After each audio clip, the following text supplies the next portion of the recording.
কোনো কাজ করো না যাতে আমরা একজনের সম্মানটা নষ্ট হয়। তাদের কথা শুনতে হবে। এটা আমাদের সেনাবাহিনী আমাদেরকে এটা শিক্ষাটা দিচ্ছে। আমরা সবাই ডিসিপ্লিন সোলজার এখানে, ঠিক আছে? এখন কথা হচ্ছে, আমি জানি না, এর আগে আমি আমার অভিজ্ঞতা থেকে বলতেছি, একটা গ্রুপ এর আগে যায়, যাওয়ার পরে তারা বুঝে এসে তাদের কথা কেউ শোনে না। এই গ্রুপটারও এরকম যাবে, যাওয়ার পরে তারা ফেরত আসবে, তারা তোমাদেরকে বোঝানোর চেষ্টা করবে, তোমাদের মধ্যে অনেকে থাকবে তারা কথাটা বুঝতে চাবে না। এটা কেন চাবে না আমি বলি, কারণ এখানে হইতে পারে কারো কিছু দুষ্ট বুদ্ধি থাকতেও পারে। আনলে মানে ডিভাইড অ্যান্ড রুল বলে একটা কথা আছে, ঠিক আছে? আমি একটা কথা বলবো, এখানে আমরা আলাদা আলাদা প্ল্যাটফর্ম না, আমরা সবাই একই প্ল্যাটফর্ম, ঠিক আছে? এখানে আমরা অমুক তমুক এই সেই এগুলো কিছু নেই, ঠিক আছে?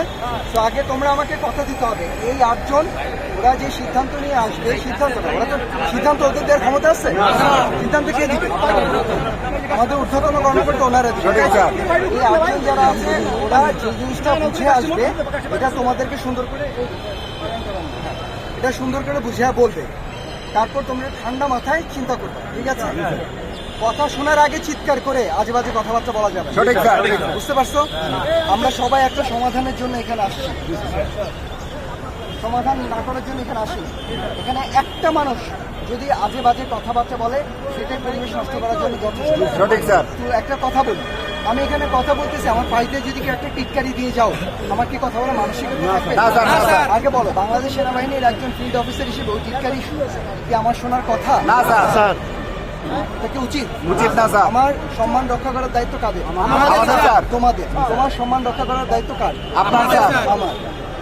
তো এমন কোনো কাজ করো না যাতে আমরা একজনের সম্মানটা নষ্ট হয়। এখন পর্যন্ত এই দিন থেকে বলো, এখন পর্যন্ত বাংলাদেশ আর্মি এমন কোনো কাজ করে নাই যাতে ইন্ডিভিজুয়াল সৈনিক ক্ষতিগ্রস্ত হয়। কারো কি গোপন কোনো তথ্য সব বলে দিছে? বাট তোমরা অনেক আজেবাজে কথাবার্তা বলছো না, তোমাদের সম্মান কিন্তু এখন পর্যন্ত রেখে দেওয়া হচ্ছে।